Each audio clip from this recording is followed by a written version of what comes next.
150 বছরের টেস্ট ক্রিকেটের ইতিহাস, সেখানে শরীফুল ইসলাম লিখলেন নতুন এক অধ্যায়। 11 নম্বরে ব্যাট করতে নেমে করলেন দলের হয়ে সর্বোচ্চ রান। শুধু কি তাই, বল হাতেও শিকার করলেন 6টি উইকেট, সেটিও অস্ট্রেলিয়ার বিপক্ষে, তাদের দেশে প্রথমবার টেস্ট খেলতে গিয়ে। আর এতেই যেন অবাক বনে গেছেন অস্ট্রেলিয়ার সাবেক তারকা ক্রিকেটার অ্যাডাম গিলক্রিস্ট, এলিসা হেলিরা। ম্যাচ শেষে তাদের সব আগ্রহই যেন শরীফুল ইসলামকে ঘিরেই।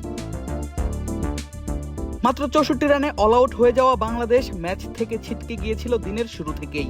তবে টাইগাররা আবারও ম্যাচে ফেরে শরীফুলের 6 উইকেটের কল্যাণে। ট্রাভিস হেড, মার্নাস লাবুশেনদের করেন বোল্ড, স্টিভেন স্মিথ, বো ওয়েবস্টারদের ফেরান লেগ বিফোর উইকেটের ফাঁদে ফেলে। দারুণ বুদ্ধি খাটিয়ে আউট করেন প্যাট কামিন্স, মিচেল স্টার্কদের। আর এতেই প্রশংসার ফুলঝুরি ফুটে সাবেক অজি গ্রেটদের মুখে। ম্যাচের পর শরীফুল কথা বলেন গিলক্রিস্ট, হিলিদের সঙ্গে। আর সেখানেই গিলক্রিস্ট পঞ্চগড় এক্সপ্রেসকে আখ্যা দেন ম্যান অফ দ্য মোমেন্ট হিসেবে। জানতে চান এমন উইকেটে এত ভালো বোলিং করার পেছনের রহস্য।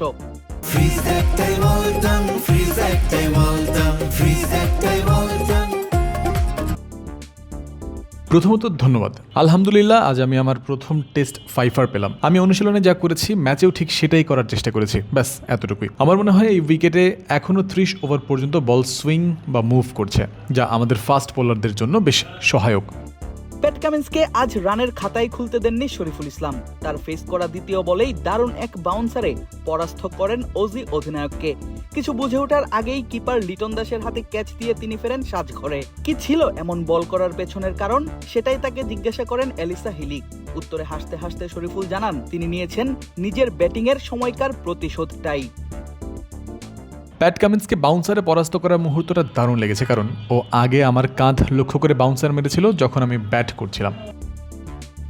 উত্তর শুনে যেন বিস্ময় প্রকাশ করলেন গিলক্রিস্ট, বললেন দারুণ জবাব দিয়েছ।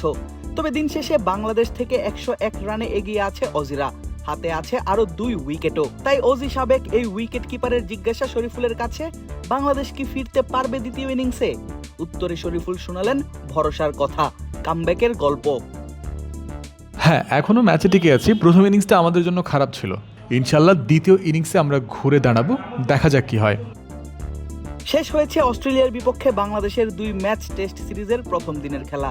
আর দিন শেষে চালকের আসনে অস্ট্রেলিয়া থাকলেও টাইগাররা লড়াই করছেন চোখে চোখ রেখে।